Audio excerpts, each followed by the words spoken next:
Shivaya. Om Namo Bhagavate Vasudevaya. Om Namo Bhagavate Vasudevaya. Krishna Gate Bhagavati Shastari Utpatha Gaminam Tadbina Setun Adyaham Shashmi Pashyata Me Balam.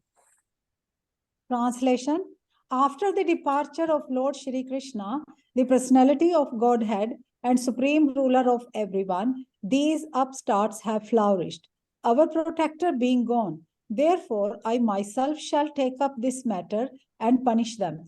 Just witness my power. Iti yuktva rosa gamraksho vaya sayan rishi balaka kaushiki apa upashprashya vagvajram vishasarjaha.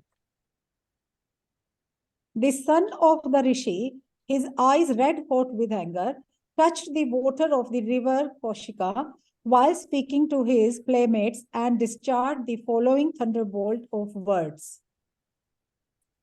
Iti langita maryadam takshaka saptam hani dangshyati sma kulangaram kodito me tatadruham.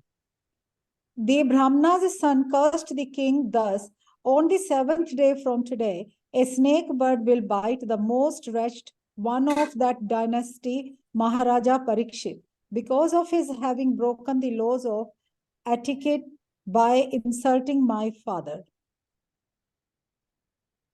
Tato beheshta shrama mambalo gale sarpa kalevaram pitaram vaksha dukaroto mukta kanto rurudaha.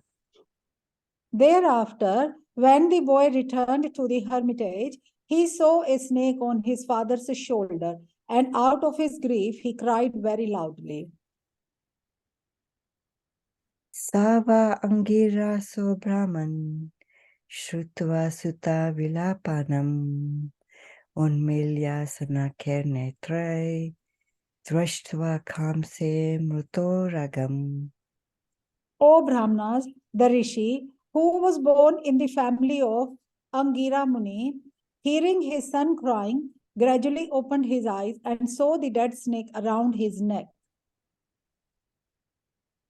Vishrijya tam cha papracha vatsa kashmadirodisi kenavate praktam iti yukta sanya vedat dayat.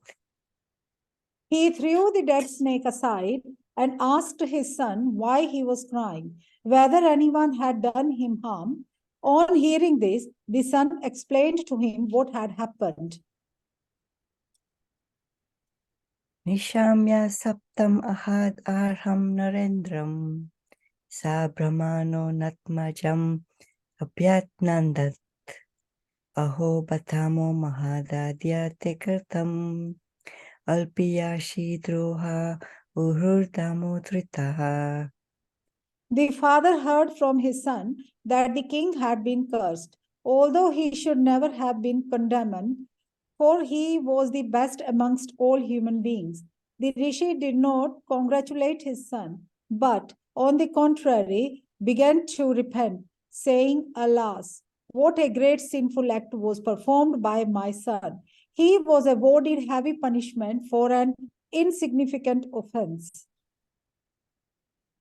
Navainibrir naradevam parikyam samatum arhasi avipakva budai yattejasa durvishahena gupta vindati patrani ukodobhaya praja. Your intelligence is immature, and therefore you have no knowledge that the king, who is the best amongst human beings, is as good as the personality of Godhead. He is never to be placed on an equal footing with common men. The citizens of the state live in prosperity, being protected by his unsurpassable prowess. Alakshamane naradevam namni rathanga panav ayam angalokaha tadahi chora prachura vinansyati arakshamano vivaruthavat sanat. My dear boy, the Lord, who carries the wheel of a chariot, is represented by the monarchical regime. And when this regime is abolished, the whole world becomes filled with thieves, who then at once vanquish the unprotected subjects like scattered lambs. Tadadyana papamupyata ananvayam nannashta nathasya vashur vilumpakat paramsparam gnati sapanti vrijante pashun striyorthan puru dashyavochanaha. Due to the termination of the monarchical regimes and the plundering of the people's wealth of rogues and thieves, there will be great social disruptions. People will be killed and injured, and animals and women will be stolen. And for all these sins, we shall be responsible. Tadarya dharma pravilete nanam varnashramachara yutas trahimayaha tato artha kama bini veshti tatmanam sunam kapinam eva varna shankara. At that time, the people in general will fall systematically from the path of a progressive civilization in respect to the qualitative engagements of the castes and the orders of society and the Vedic injunctions. Thus, they will be more attracted to economic development for these sense gratification. And as a result, there will be an unwanted population on the level of dogs and monkeys. Dharma palo narapatihi satu samrat bhrakchavaha sakshan maha bhagavato rajashirhaya medyayat shutrit shrama yuto dino nevashmak chapam arhati. The Emperor Parikshit is a pious king. He is highly celebrated and is a first class devotee of the personality of Godhead. He is a saint amongst royalty and he has performed many horse sacrifices. When such a king is tired and fatigued, being stricken with hunger and thirst, he does not at all deserve to be cursed. Apapeshu swabhrateshu balena pakwa budina papam kritam tad bhagwan sarvatmam shantum arhati. Then the Rishi prayed to the all pervading personality of Godhead to pardon his immature boy, who had no intelligence and who committed the great sin of cursing a person who was completely free from all sins, who was subordinate and who deserved to be protected. Virakshakata vipralabdaha sapta shipta hata api nashya tat prati kurvanti tad bhakta prabhavo bihi. The devotees of the Lord are so forbearing that even though they are defamed, cheated, cursed, disturbed, neglected, or even killed, they are never inclined to avenge themselves.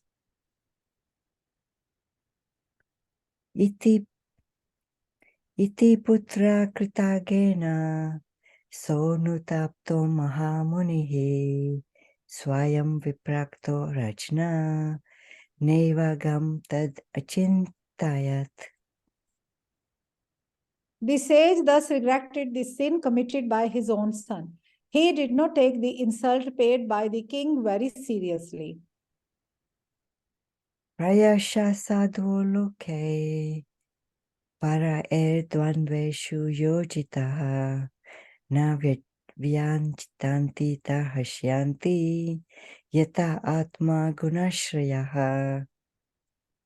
Generally, the transcendentalists, even though engaged by others in the dualities of the material world, are not distressed, nor do they take pleasure in worldly things, for they are transcendently engaged.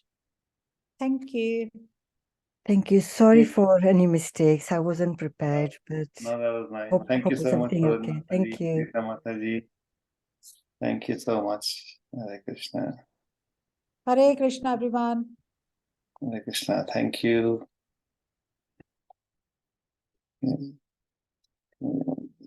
Okay, so today we're going to do the summary of 18th chapter.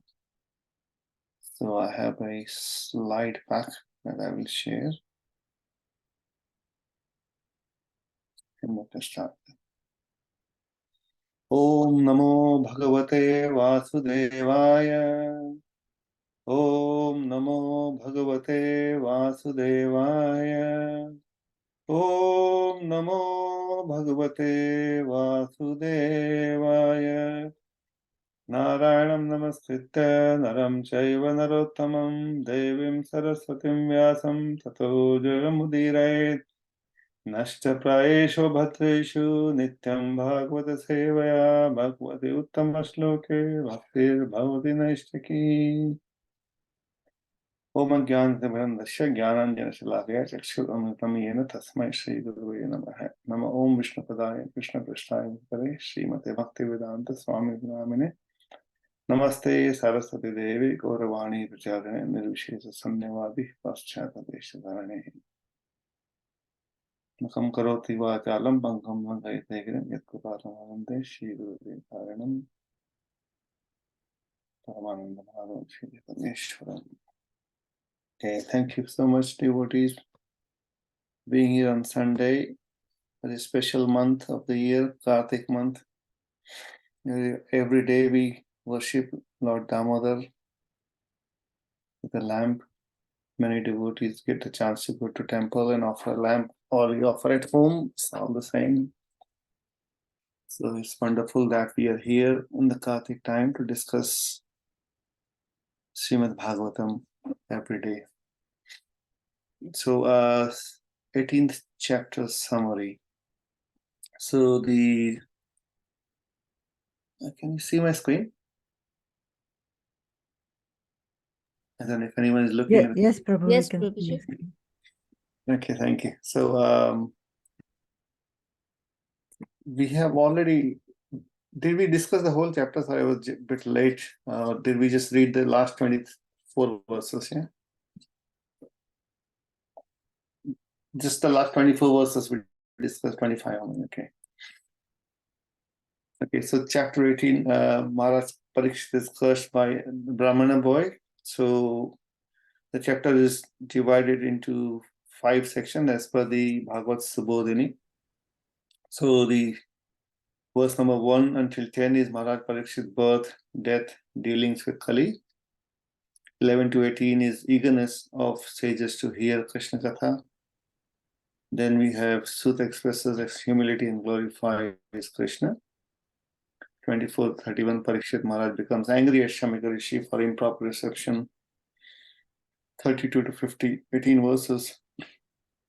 The Passion of Swingi curses King Parikshit. And Shamika Rishi is very sorry for what his little boy has done. As we were hearing, then he starts to speak about the future, what will happen in Kali Yuga if we don't have the great king, the devotee king like Parikshit. And I was just, as I was hearing last few verses, I could relate to the current scenario. And every word, every letter is so true. You can see that. And this is Srimad Bhagavatam. That brings us so much faith that we are seeing. So even if we don't have the experience of transcendence, but we can see that what Srimad Bhagavatam is speaking, or the prophecy of these sages about the the time of Kali Yuga is, as it's progressing, is exactly the same. So Maharaj Parikshit, as we were discussing, he was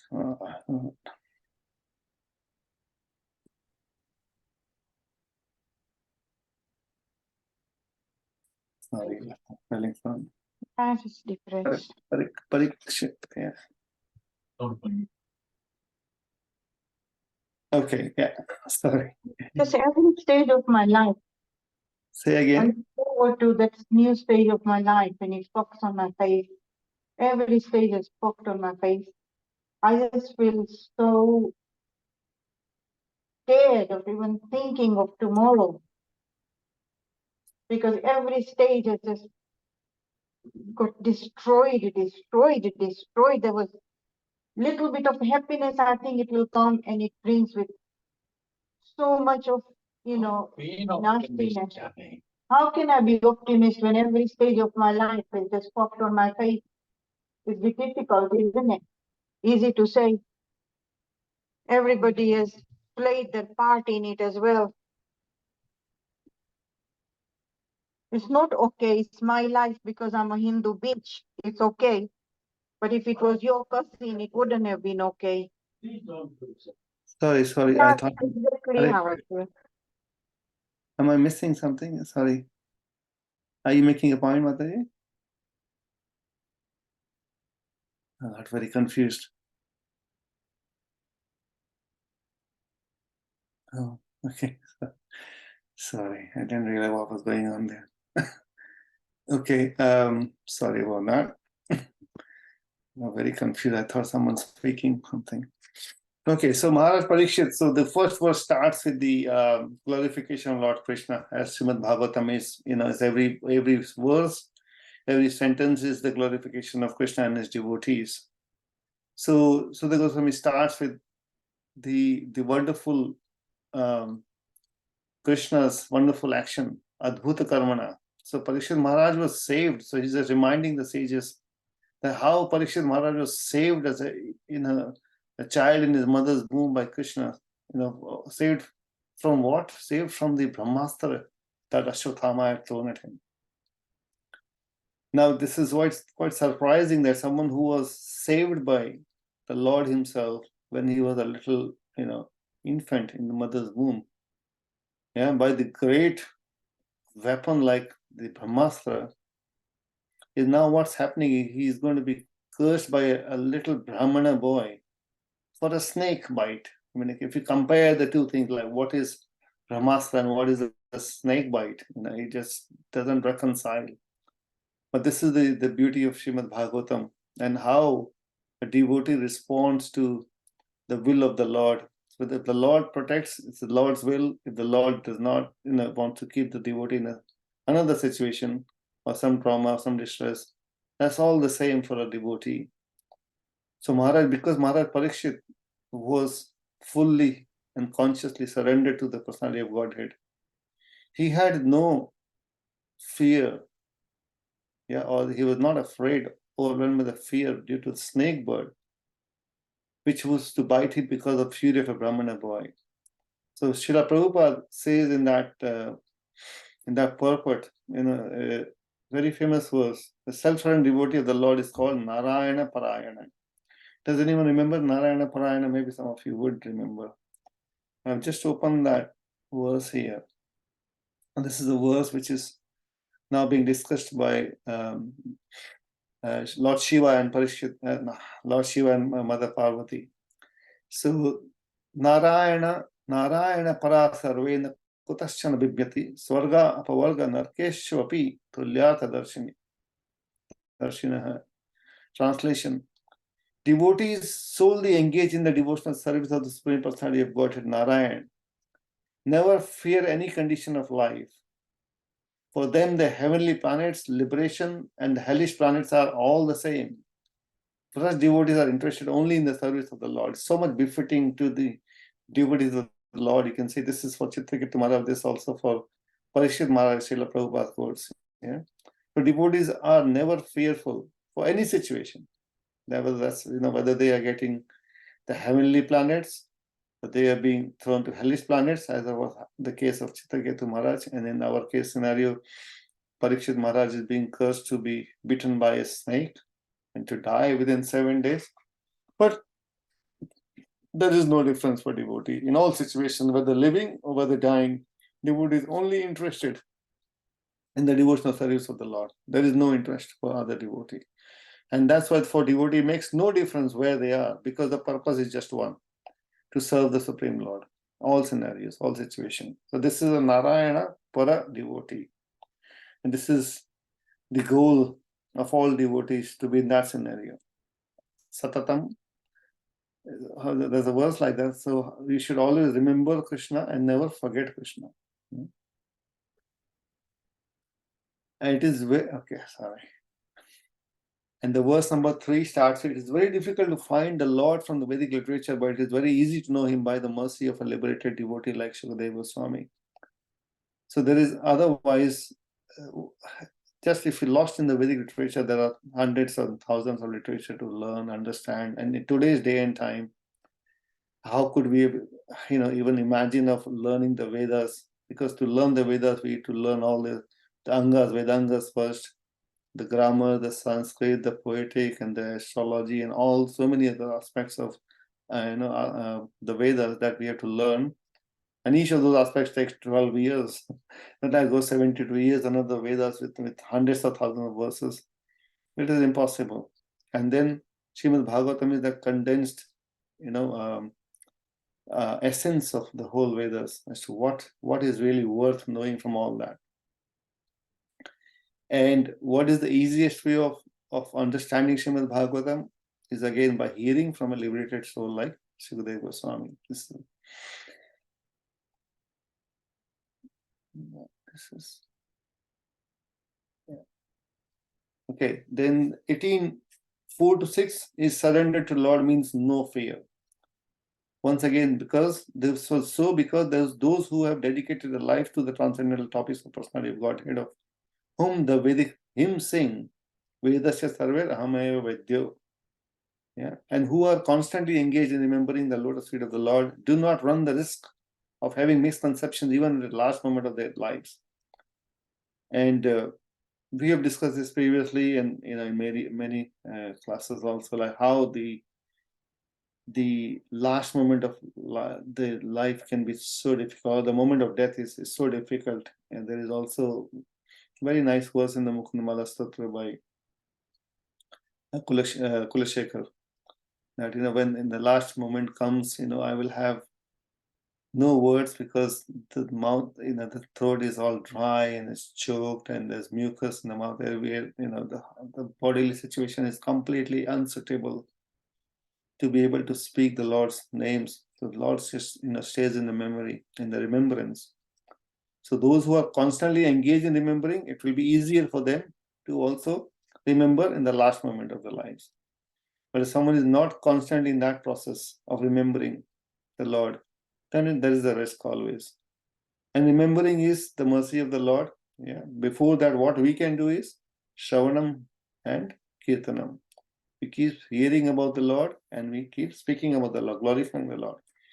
Then as a blessing, we might receive the remembrance of the Lord.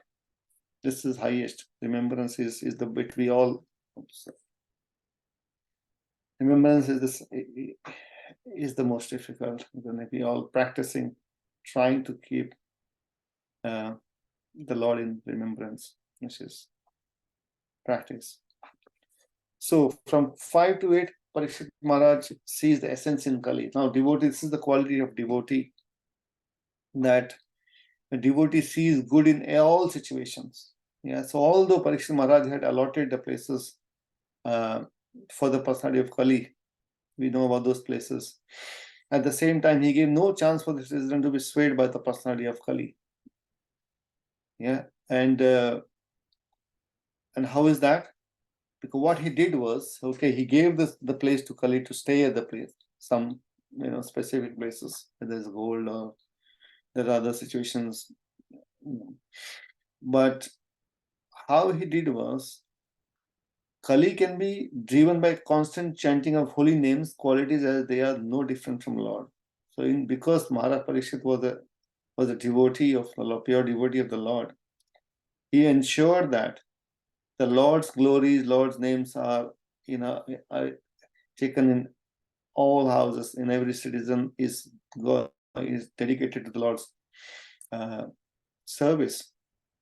So there was no chance for Kali to go anywhere in the kingdom of Maharaj Parikshit. So he was a realist, like the bees. So Parikshit Maharaj was a realist. How was he realist? Like the bees who only accept the essence of a flower.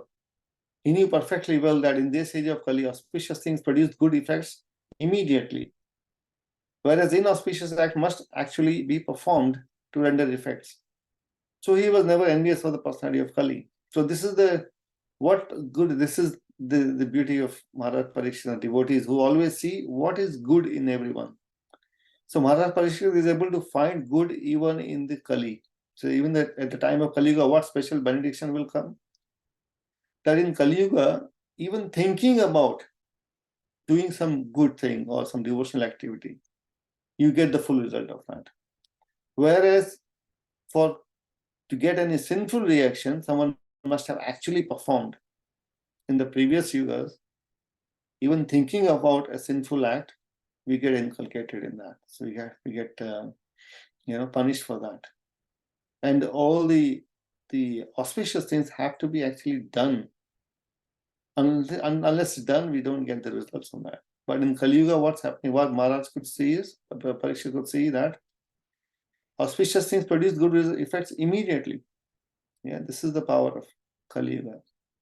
And then so in that scenario, our devotees, because who are always chanting and the holy names, always glorifying the Lord, they are safe, they are protected.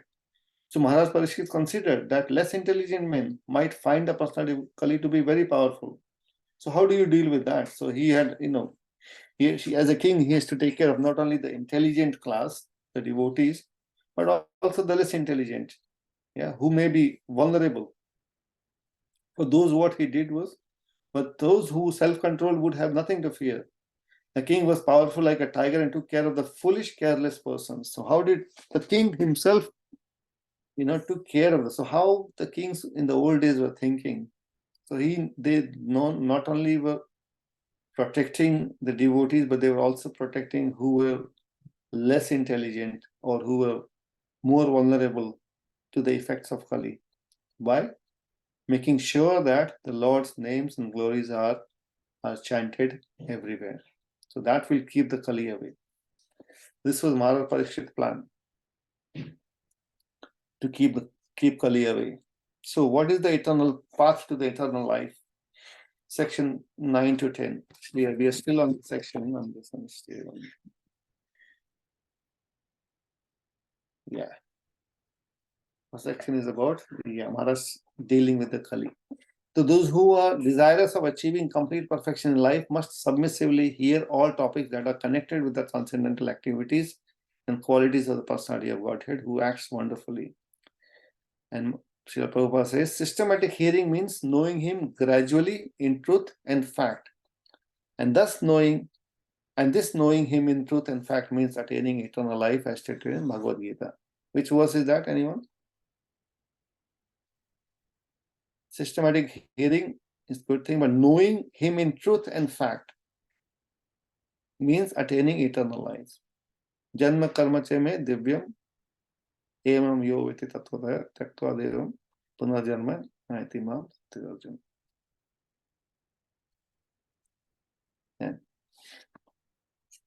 11 to 17.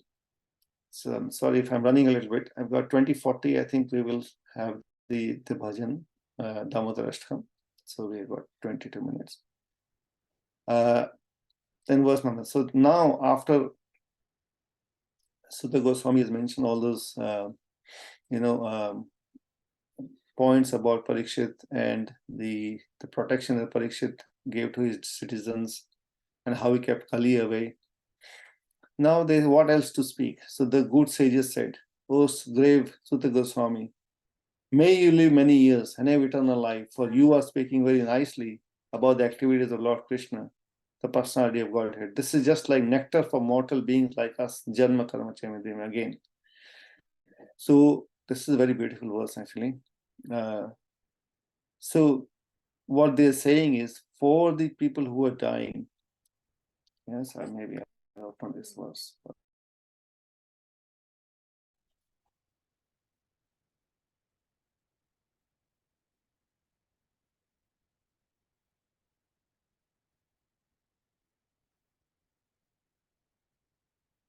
They're giving blessings to Sutta Goswami, because they are desirous of hearing the glories of the Lord and activities of the Lord Krishna. And for someone who is, subject to death, so say Martyanam Amritam Hinaha. We are all, for those who are subject to death, for them this is like Amrit, which is like nectar. What is nectar? The activities of the Lord, or the hearing about the activities of the Lord.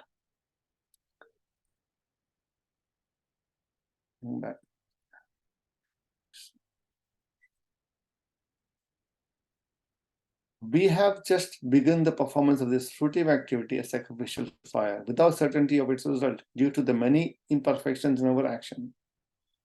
Then they go on to say that our bodies have become black from smoke, but we are factually pleased by the nectar of the lotus feet of the personality of Godhead, Govinda, which you are distributing. So they were in the sacrificial fire, they're performing the sacrificial fire, which means, it says like the smoke coming out of the sacrificial fire. There's uncertainty of the results. And today's day and time in Kali Yuga, it's certain that it will not be successful, because there is no knowledge left. There's no one left who can actually perform those types of yajnas in this time of Kali Yuga. So these sages are saying 5,000 years ago that we have no guarantee of what we are trying to do here. Any small mistake in the performance of a yajna means the results will be declined. So you can't get the results what you expected.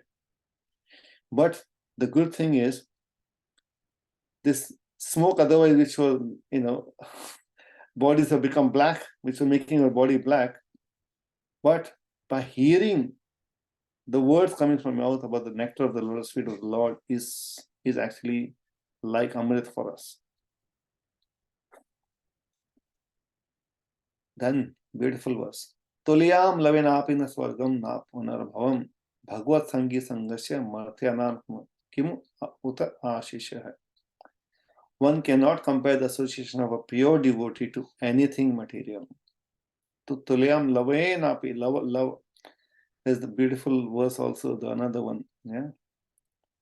Can anyone say that? Sorry, I just want to be engaging. I don't know how many people are estimating. Yeah. There is another verse which compares lava matra, sadhu sangha. Does anyone know about the verse?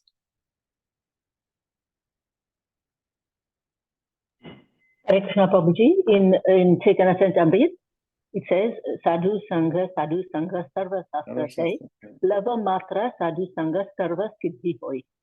Yes, thank you so much. Lava Matra, Sadhu Sangha, Sarva Siddhi Hoi. Love, that same love in a very small part of time, just, blink of an eye. That much association also sufficient. So, Prabhupada you can't compare the association of devotee with anything else, anything material. So it's like comparing a big mountain, like Sumeru mountain, with a mustard seed. That's how the comparison is. So you can't compare these two things. You can't say, how big, what is the comparison of mustard seed with a big mountain like Himalaya or something? There is no comparison. So that's how the devotees are, or the sages, Namishwarini, are explaining that. With your association, they cannot be compared to even someone who may be trying to achieve the heavenly planets, or na apanarbhava, or who's trying to get liberation. No value for that. Bhagavad Sangi Sangasya. So for one who is the devotee of the Lord, his association is the highest. So what to compare? If someone is trying to get some material benediction in the material life, or some material benediction in that small lifespan, that a human can have, what is the value of that? So none of those things can be compared to the association of the Lord. So this is also a verse where Srila Vishwanath Chakravarti Thakur explains, gives a very amazing example. Actually, quotes another verse from Srimad Bhagavatam about the power of association of someone who is attracted to the opposite sex. Yeah. And so he says that it is more dangerous to be attracted to someone who is attracted to opposite sex than being attracted to the opposite sex. Yeah. Then similarly, this is the opposite of that. In the same way, someone who is attracted or someone who gets association of a devotee of the Lord is even more powerful than the association of Lord himself. That's what Vishnu Thakur says. He gives amazing examples. So, on the verse number 40, there is no end to such transcendental discourses. In mundane affairs, there is the law of satiation. But in transcendence, there is no such satiation. So we can keep hearing, you can keep speaking. Actually, in Bhagavad Gita also, Arjuna says in the 10th chapter, similar verse, he says, I don't feel satisfied, I can never be satisfied by hearing your glory. So please explain me all your vibhutis. Keep telling me about your glories. So devotees are never satisfied. They want to hear more and more and more. The speaker on the transcendental activities of the Lord should have only one subject of worship and service, Lord Krishna, the Supreme Personality of Godhead. And the audience for such topics should be anxious to hear about him. When such a combination is possible, namely a qualified speaker and a qualified audience, it is then and there very much congenial to continue discourses on the transcendence.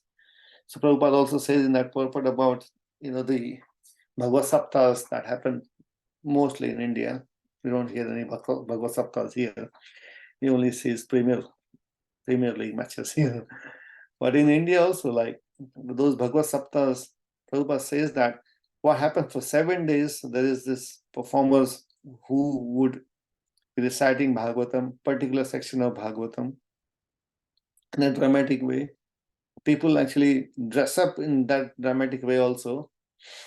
And after 7 days, what happens is neither the one whose speaker is benefited, nor the one who was listening are benefited. They go back to the material life because there is no devotion. Yeah, because the object of worship is not Lord Krishna, but it's just the material objects. So that's not the transcendence. The transcendence is when the devotees are speaking. They only have one object of worship, Lord Krishna. And the audience are also anxious to hear about him. That is the combination required for transcendence. Verse number 17. Eagerness of sages to hear Krishna continues. So, what says? What was spoken to Maharaj Parikshit and what is very dear to the pure devotee, Srimad Bhagavatam. Srimad Bhagavatam is mainly full of the narrations of the activities of the Supreme Person, unlimited. And therefore, it is the science of Bhakti Yoga or the devotional service of the Lord. Thus, it is para or supreme, because although it is enriched with all knowledge and religion, it is specifically enriched with the devotional service of the Lord. So all the other scriptures may talk about a lot of other things. We have so much knowledge in the Puranas or Vedas about so many aspects. Srimad Bhagavatam is most glorious because Srimad Bhagavatam is full of devotional service of the Lord.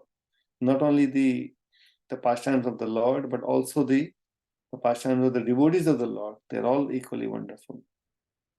This is the effect of Srimad Bhagavatam, is that after Srimad Bhagavatam is absorbed, anyone who's absorbed in Srimad Bhagavatam will eventually take the devotional service of the Lord. And then they ask Sutta Goswami to please continue speaking after glorifying Srimad Bhagavatam and after glorifying the aspect of association and hearing of the Lord. They ask Sutta Goswami to please continue to speak. Now Sutta Goswami expresses his humility to glorify Krishna. Sutta Goswami said, "Oh God, although we are born in a mixed caste, we are still promoted in birthright simply by serving and following the great who are advanced in knowledge. Even by conversing with such great souls, one can without delay cleanse oneself of all disqualifications resulting from lower birth. So again, Sutta Goswami glorifying. This is the other aspect of devotees. When they receive some appreciation, they always pass on to the Guru Parampara. So what he is saying, we still, although Sutta Goswami now talking about in humility, talking about his birth. Prabhupada explains in the purport there that his birth was considered to be lower birth because of pratiloma, and not from the same caste mother or father in those days. So his birth was not considered higher; it was mixed birth. So in spite of that disqualification, even by conversing with such great souls, one can without delay cleanse oneself. All disqualification can be cleansed away. Disqualification in the sense of lower birth is cleansed away by hearing or conversing with the great souls. The Ganges water they accepted as pure, and one can become purified after taking a bath in the waters of the Ganges. But as far as the great devotees of the Lord are concerned, they can purify a degraded soul even by being seen by the lowborn. What to speak of association? It is so powerful. So Ganges water, we have to go to, from here, we have to go to India, take a flight, then go towards the Ganges. Very nice, very, very pious activity to do. You must do that. But to be able to get purified, someone has to take many baths and keep taking baths every year. But just by being seen, they can purify. The great soul can purify just by being seen. So even if we just see a pure devotee, in the Kali Yuga, everyone is low-born in one sense. So we get purified. All our qualifications get disappeared. So what to speak of association? If someone is, more fortunate to get association, and by the mercy of Srila Prabhupada, this opportunity is made available to us, that we have association of so many wonderful devotees all the time. It continues. Offenseless chanting of the holy name of the Lord is transcendental, and therefore such chanting can at once purify one from the effects of all kinds of previous sins. This offenseless chanting, I've picked up some, mostly from the purport, sometimes the verse, so whichever is more suitable for the discussion. So this is again offenseless chanting. Prabhupada has stressed upon this aspect of offenseless chanting. We know the 10 offenses against chanting. So the practice should be gradually and slowly, because the pure devotees are always chanting offenselessly. This offenseless chanting indicates that one has fully understood the transcendental nature of the holy name and has thus surrendered unto the Lord. Once we have understood the holy name of the Lord, and the Lord is no different. Transcendentally, the holy name of the Lord and the Lord himself are identical, being absolute. The holy name of the Lord is as powerful as the Lord. To get this realization, it may take some time and practice, but this is the goal. If we realize that there is no difference in the holy name, just imagine if we had Krishna standing in front of us. It's the same as when we chant. So when we chant casually, sometimes you can imagine what we are doing. So we are taking Krishna casually. So this offenseless chanting of the Lord is very important. That is the way to transcendence. It is now ascertained that he, the personality of God, is unlimited and there is none equal to him. Consequently, no one can speak of him adequately. Great demigods cannot obtain the favor of the goddess of fortune even by prayers, but this very goddess renders service unto the Lord, although he is unwilling to have such service. So this verse, I think this is the verse where it says, even the Lord Brahma, Lord Shiva cannot be equal to the Supreme Personality of God, Sri Krishna. No one can speak of him adequately. And whereas the great demigods are trying to get favor of goddess of fortune, everyone wants the favor of Lakshmi Devi. So they are performing lots of prayers. And she is performing service to the Supreme Lord. And the Lord is not even willing to have such service. This is our Supreme Lord. And he continues, who can be worthy of the name of Supreme Lord but the personality of Godhead Sri Krishna? Brahmaji collected the water emanating from the nails of his feet in order to award it to Lord Shiva as a worshipful welcome. So I'll read that again. Brahmaji collected the water emanating from the nails of his feet in order to award it to Lord Shiva as a worshipful welcome. This very water, Ganges, is purifying the whole universe, including Lord Shiva. This is the glorification of Krishna by Sutta Goswami. Really, independence means complete faith in the mercy of the Lord without dependence on the condition of matter. This Paramahansa stage is the highest perfection stage in Bhakti Yoga, the process of devotional service to the Supreme Lord. This is the essence of Bhakti is complete dependence on the Lord, and which make a devotee independent in essence. He's dependent on the Lord, but he then not dependent on the conditions of matter anymore. O Rishis who are as powerfully pure as the sun, I shall try to describe to you the transcendental pastime of Vishnu as far as my knowledge is concerned. That the birds fly in the sky as far as their capacity allows, so do the learned devotees describe the Lord as far as their realization allows. This is the humility of Sutta Goswami. Saying the birds can, how much the sky is like unlimited, how much a bird can fly up in the sky. Some bird can fly maybe, little butterflies can maybe fly a little bit, 10 feet, 12 feet. Some other birds can fly 20 feet. Some other birds maybe 50 feet.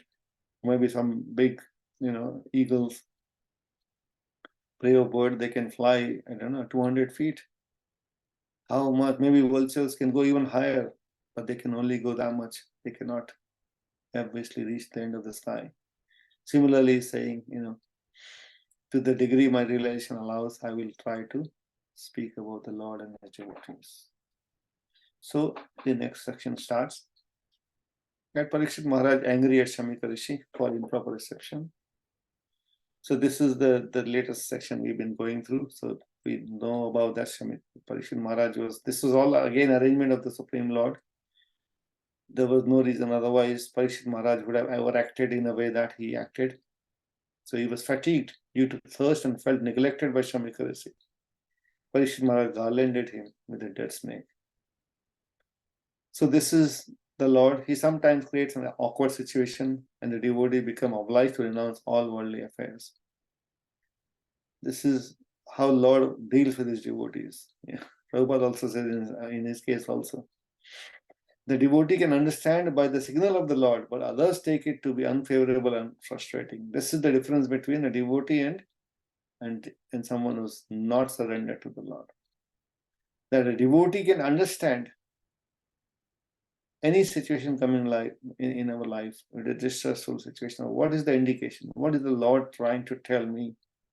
Or what lesson does the Lord want me to learn in this particular stage of life? This is a devotee, and someone we may not have, as serious a situation. At someday, everyone will have the situation that Parikshit Maharaj is going through here. But otherwise also, every time there is unexpected situation, the devotee then try to take the essence or try to understand what is the signal. And mostly it is about the renunciation, more detachment. This is the signal we receive from the Lord all the time in all scenarios. So upon returning, he began to contemplate. So he was, in all the activities that he did, obviously he was not, happy about it. So on the way back, he was contemplating and to argue with himself whether the sage was in meditation, or he was like not in meditation or was just feigning. So he was just, contemplating like that. And mostly he was thinking, maybe I should not have done what I did. This all happens. So once we act in a particular way, which is not correct, we get later on, we get a little bit guilt. But Parikshit Maharaj could understand quickly this is the desire of the Lord. Whatever happened after that, and he was willing to accept. whatever is the consequence of his action. So obviously then we learned about the last section in 30 to 50. The Sangi then curses, hearing from his other friends of what his father has been tormented by the king, and he takes some water in his hand and he starts his curses that because his father was garlanded by a dead snake, he will create a snake as powerful that it will, after 7 days, bite King Parikshit. Yeah, this is the Prabhupada. An upstart with a little power wants to become an incarnation of the Lord, because he starts to say that, okay, see, now Lord has gone back, and these kings, these Kshatriyas have become so impudent, they have no respect. So that's how they're insulting the Brahmanas. So he say, I should now become, I should take over. Now, Lord is not here. Who's going to look after the world? Maybe I should look after. This is the upstart. Okay, Lord has given everything in my hand now. So he starts to become the incarnation of the Lord. You see many incarnations. So the personality of Kali conquered the Brahmana boy first. This is eventually, the plan of the Kali. Somehow, somewhere, Kali has to find some loophole so that he can establish, the new yuga. Thus, the whole scientific system of the order of society in this age has assumed the form of vitiated caste system, which is now being uprooted by another class of men similarly influenced by the age of Kali. So castes are being defined and redefined every day. So Shamika Rishi but his father was experienced Brahmana. He did not approve the action of his king, of his son, and he began to lament for all that he has done. The king was beyond the jurisdiction of curses as a general rule. What to speak of a good king like Parikshit Maharaj. So offense of the king was so insignificant. So Shamika Rishi was not happy and obviously regretted. And he then also prayed for his child. And he also then mentioned to his son what will be the effect of what has been done. So, yeah, I think that's it. So we discussed this. I think what's take away from the chapter 18 is for us is whatever is the situation, we accept that as the will of the Lord. Try to find the indication that Lord is giving us. But the more we start to become dependent on the Lord also start to take over. To the degree we become dependent, to that degree the Lord takes over the reign of our life in his hand.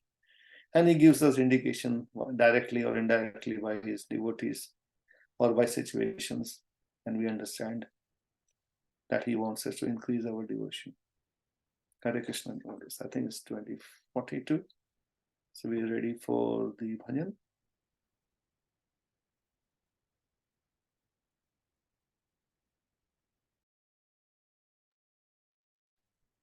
Jyoti Mataji? Who's another time? Yes. Yeah, please carry on, Mataji. Yeah. I will share the screen now.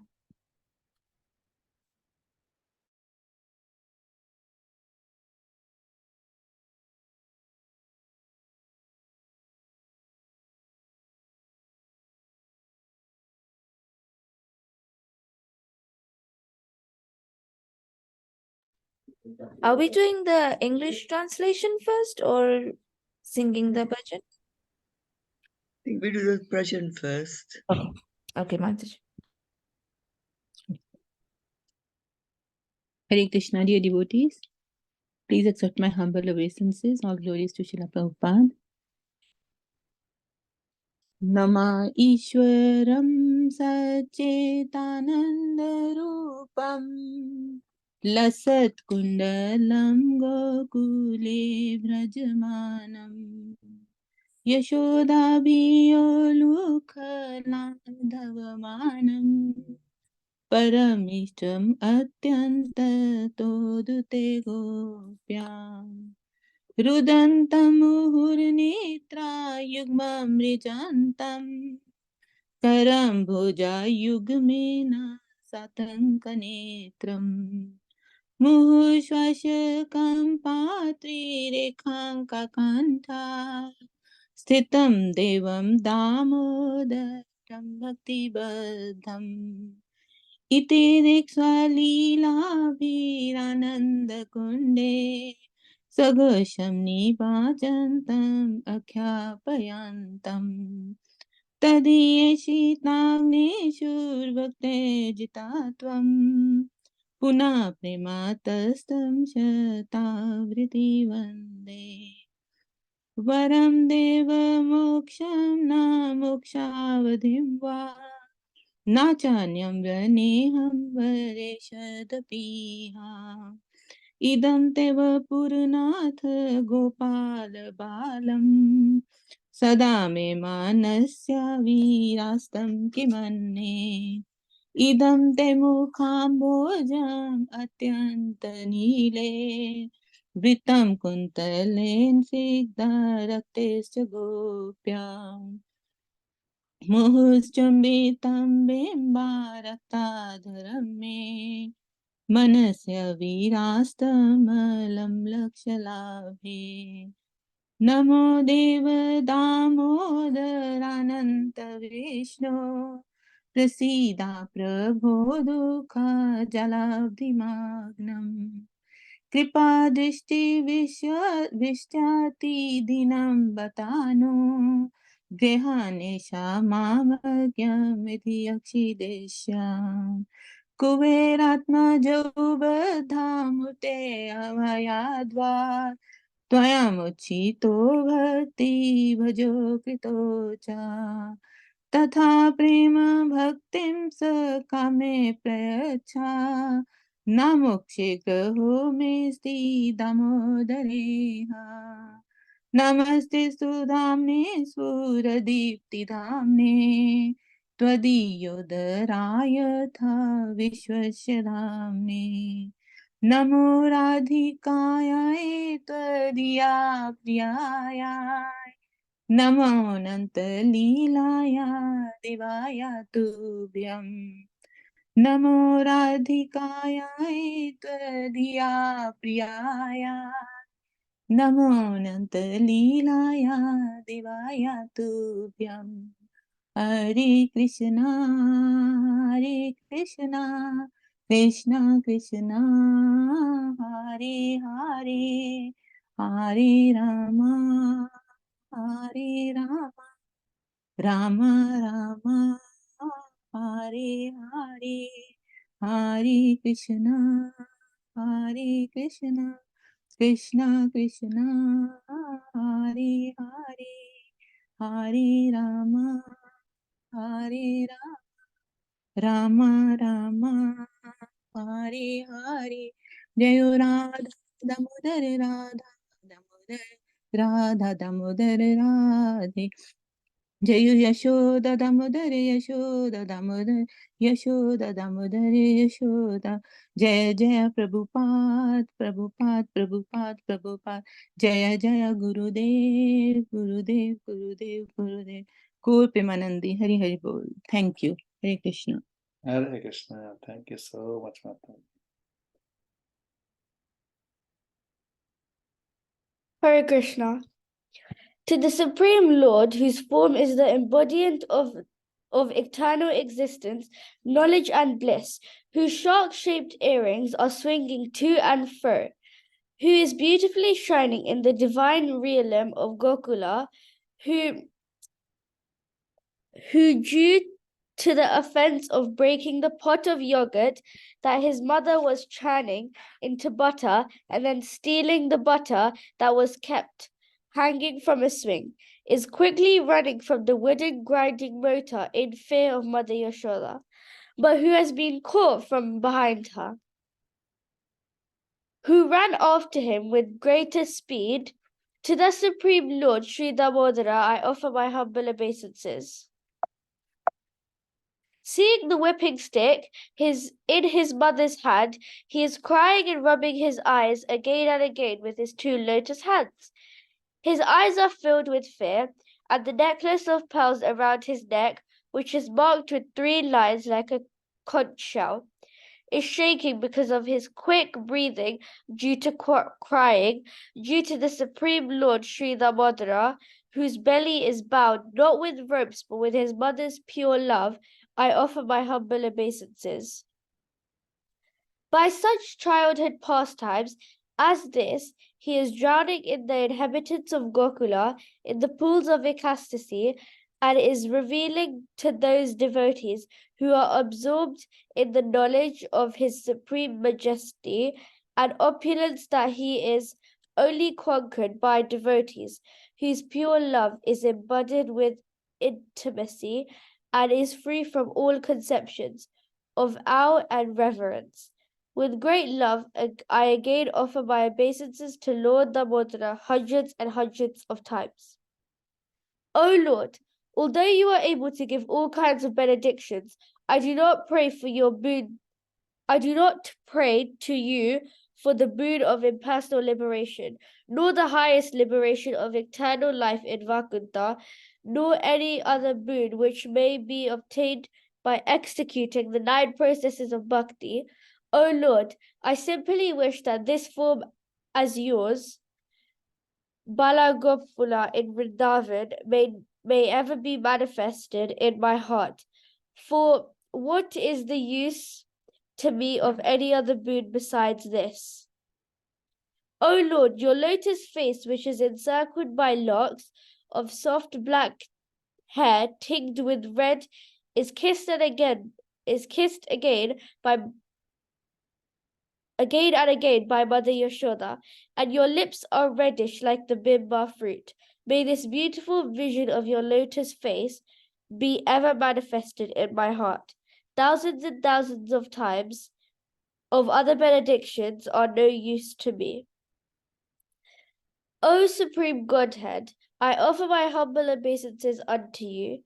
O Damodara, O Ananta, O Vishnu, O Master, O my Lord, please be pleased upon me by showering your glance of mercy upon me. Deliver this poor, ignorant fool who is immersed in an ocean of worldly sorrows and became visible to my eyes.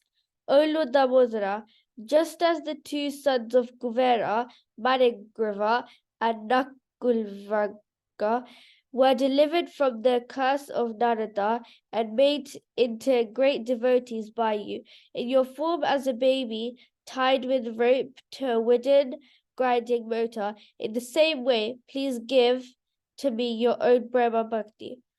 I only long for this and have no desire for any kinds of liberation. O Lord Damodara, I first offer my obeisances to the brilliantly effulgent rope which binds your belly.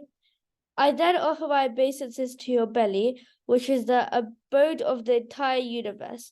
I humbly bow down to your most beloved Srimati Radharani, and I offer